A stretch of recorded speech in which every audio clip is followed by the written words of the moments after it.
मित्रों, free legal advice channel में आप सभी का स्वागत है। आज मित्रों हम आपको बताना चाहते हैं उत्तर प्रदेश किराएदारी अधिनियम 2021 इसके अगेंस्ट में आपको जो भी संशोधन हुआ है उसके संशोधन सहित आपको हम जानकारी देना चाहते हैं। ये मित्रों जानकारी आपके लिए बहुत ज़रूरी है।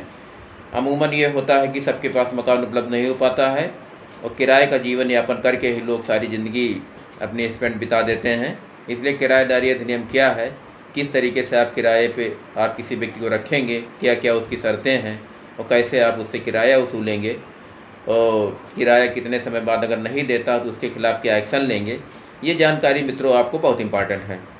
मित्रों, किराए के लिए आप नया किराएदारी अधिनियम जब से लागू हो गया है 2021 से, इसके संबंध संशोधन सहित आपको हम बता दें। अभी लेटेस्ट अमेंडेड किया गया और संशोधन भी किया गया है कैसे आप किराया वसूलेंगे। इसकी ये शर्तें मित्रों हम आपको बता देते हैं। ये जानना आपके लिए बहुत नितांत आवश्यक है।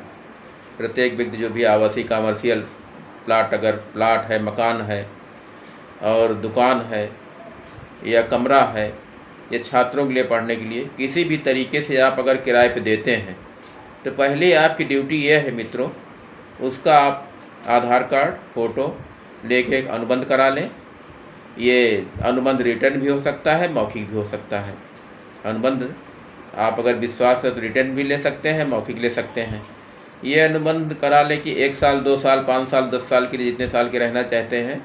नियम तो कंडीशन शर्त यह है मित्रों कि 1 साल के लिए उसका अनुबंध करा लें कि नहीं ठीक इतने प्रति 1000, 2000, 5000 जितने का आपका अनुबंध हो जाए उतने किराए पर हम इसको प्रति माह फला तारीख से 1 तारीख के 5 के बीच में 10 से 15 जब किराएदार आपके मकान में दुकान में प्रवेश करे उस समय से उस तक का एक रिटर्न अनुबंध 1 साल के लिए, 1 साल या 11 महीने के लिए आप अनुबंध उससे करा लीजिए। कितना किराया हमको पर मंथ इतना किराया चाहिए। तो ये मित्रों जब आप अनुबंध करा लेंगे किराए के संबंध में तो आप पूरी तरह से उसको बाउंड कर लेंगे। तो ये किराएदारी अधिनियम जो इसके ये तहत आपको सुविधा दी जाती है। इसका एक किराया प्राधिकरण एक विभाग बना दिया गया है। इससे आप वसूली के लिए वहाँ दरख्वास्त दे सकते हैं। इससे किराए के लिए वसूली के लिए आप उसके विरुद्ध कार्रवाई कर सकते हैं। ये किराए के संबंध में जब अनुबंध हो जाए कि 1 से 5 के बीच में हमारा एग्रीमेंट हुआ, इतना हमको किराया चाहिए और इस तरीके से हमको आप ये शर्तें हैं, इस तरीके से आप रहेंगे, इस तरीके से इसका उपयोग करेंगे और उसको किसी को तोड़फोड़ नहीं करेंगे, परिवर्तन नहीं करेंगे। सारी उसकी कंडीशंस जो है उसमें आप अपने अनुबंध में दर्शित कर दीजिए कि क्या क्या आपकी कंडीशंस होगी और क्या शर्तें होंगी। उन शर्तों के तहत आप किराए पे उसको दे रहे हैं। ये आप स्पष्ट कर दीजिए कि जो भी आपको जितने क्षेत्रफल का मकान हो, दुकान हो, कमरा हो, उसका हवाला देते हुए आप रिटर्न एक अनुबंध 11 महीने को तैयार करके आप उल्लिखित कर लें अपने बेस के लिए।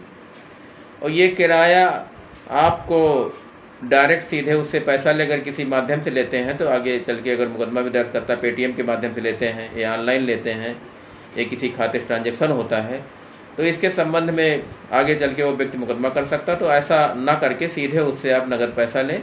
जो शर्त हो कि जिस तारीख से उतनी तारीख को आप पैसा उससे अवश्य प्राप्त कर लें। मित्रों, ये जानना जरूरी है, अगर मान लिया 1 महीने का आपका अनुबंध, 6 महीने का 1 साल का अनुबंध हुआ है तो 11 महीने बाद अगर वो किराया नहीं खाली करता है या मान लिया 6 महीने के बाद वो किराया किसी कारणवश नहीं दे पाता है, 2 महीने, 4 महीने, तो नया अमेंडेड इसमें किया गया है मित्रों कि अगर 2 महीना कोई व्यक्ति किराया नहीं दे पाता है किसी भूभाग का, चाहे दुकान का हो, मकान का हो, कमरे का हो, 2 महीने अगर किराया नहीं दे पाता है तो 2 महीने बाद ठीक है प्रति महीने के हिसाब से जो बैलेंस है उसका 2 गुना किराया। जैसे 1000 किराया है तो 2000 रुपये प्रति महीने के हिसाब से 2 महीने का 4000 होता है। तो 4000 रुपये किराया जो है 2 गुने रेट से आप उस डेट को प्राप्त करेंगे। या अगर मान लिया 4 महीने अगर कोई किराया आपको नहीं देता है तो ये 4 गुना के रूप से, अगर 4 महीने नहीं देता है तो 1 का 4 गुना, 1000 अगर आप किराया लेते हैं तो उसका 4000 रुपये, चौथे महीने में 4000 रुपये हिसाब प्रति महीने के हिसाब से 4 चौक 16, तो 16000 रुपये के हिसाब से उसका वसूल करेंगे। 4 महीने के हिसाब से 4 चौक 16000, तो 16000 इस तरीके से आप पैसे की वसूली की व्यवस्था अगर नहीं देता है तो इसके लिए प्राधिकरण के अंतर्गत अपनी दरख्वास्त लगाएंगे। वहाँ उसको नोटिस जारी होगी और नोटिस जारी होने के बाद वो किराया प्राधिकरण में जमा होगा। वहाँ के माध्यम से आपको सीधे किराया उपलब्ध हो जाएगा। अब प्रश्न ये उठता है कि मित्रों किराया कितने समय में किराया उसका बढ़ाएंगे। तो ये बढ़ाने के संबंध में अगर मित्रों आपका कमर्शियल है तो इसमें कॉमर्शियल वाले में 10% तक किराया बढ़ा सकते हैं, या घरेलू अगर मान लो कमरे तो उसमें 5%, टोटल का 5% किराया आप बढ़ा सकते हैं। वो 1 साल बाद, इसके पहले आप कोई किराए में परिवर्तन नहीं करेंगे। 1 साल तक का जो आपका अनुबंध हुआ है उसी एग्रीमेंट के तहत वो व्यक्ति रहेगा, और उतने समय के बाद वो खाली भी कर सकता है। आगे अनुबंध आपको बढ़ा सकता है कि नहीं ठीक 1 साल हमारा 11 महीने हो गया है, मैं 11 महीने और इस कमरे में रहना चाहता हूँ, इस दुकान में रहना चाहता हूँ, उपभोग करना चाहता हूँ, या 5 साल रहना चाहता हूँ, 10 साल रहना चाहता हूँ। जो भी आपका अनुबंध तैयार हो उसके मुताबिक किराया जो है प्रतिवर्ष जो है 5% के हिसाब से आवासीय का और 10% के हिसाब से कॉमर्शियल किराया बढ़ा सकते हैं। इसके संबंध में अगर बढ़ोतरी करने के बाद अगर किराया नहीं देता है तो उसकी वसूली आप प्राधिकरण के माध्यम से, किराएदारी अधिनियम प्राधिकरण के माध्यम से आप सीधे वसूली कर सकते हैं। ये आपको अगर उसके बावजूद भी अगर कोई व्यक्ति किराया नहीं देता है तो सीधा जरिए पुलिस, आप पुलिस की हेल्प ले सकते हैं, मुकदमा कायम करा सकते हैं किराए वसूली के संबंध में, और सीधा कोर्ट न्यायालय भी जा सकते हैं। न्यायालय से भी आपका मुकदमा पंजीकृत हो जाएगा वसूली के लिए, उसको नोटिस जारी होकर किराया आपको न्यायालय में जमा होगा और उसके न्यायालय के द्वारा आपको किराया प्राप्त हो जाएगा। तो किराएदारी अधिनियम जो है मित्रों, ये जानना आपके लिए बहुत ज़रूरी। ये किराएदारी अधिनियम 2020 नवंबर में लागू हुआ, 21 में हुआ है।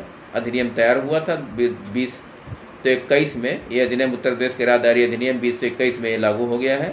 इसके उपबंध किए गए, इसी प्रकार छात्रों के लिए किए गए। अगर कोई किसी कॉमर्शियल कमरे पर किराए पर रहता है उसके लिए भी यही व्यवस्था की है, उससे भी आप अनुबंध ले सकते हैं। तो किराएदारी अधिनियम ये जो जानकारी मित्रों आपके लिए बहुत ज़रूरी है। इसका वसूली के लिए भी आसान तरीके हैं, आसानी से आप वसूल सकते हैं। जरिए पुलिस वसूल सकते हैं, पुलिस आपकी इसमें हेल्प करेगी। ये प्राधिकरण जो बोर्ड गठित किया गया ये भी आपको हेल्प करेगी। आसानी से किराया प्राप्त कर सकते हैं। इसमें अब आपको मित्रों किसी प्रकार से कोई घबराने की जरूरत नहीं है। बिल्कुल स्वतंत्र रूप से आप किराए पर दे करके उससे किराया प्राप्त कर सकते हैं। लेकिन इन शर्तों के साथ, इन शर्तों और अनुबंधों के साथ आप करते हैं तो आप कानूनी सहायता प्राप्त कर सकते हैं, और कानूनी सहायता आपको मिल सकती है हर लीगल स्तर पे। यदि इनके विरुद्ध आप जाते हैं मित्रों तो कानूनी आपको कोई मदद नहीं मिल पाएगी, अन्यथा आप परेशान होंगे और मकान बाद में खाली भी नहीं हो सकता। ऐसा है, इस तरीके से आप कानूनी प्रक्रिया से किराए पे किसी को दें, और ताकि आपको मकान सुरक्षित रहे और किराए वाला व्यक्ति भी जो अनुबंध का पालन करे और उस अनुबंध के तहत आपको समय से किराया उपलब्ध होता रहे। ये जानकारी मित्रों आपके लिए बहुत इंपॉर्टेंट है। अगले सेगमेंट में आपको हम और जानकारी देंगे विशेष। इसलिए मित्रों धन्यवाद।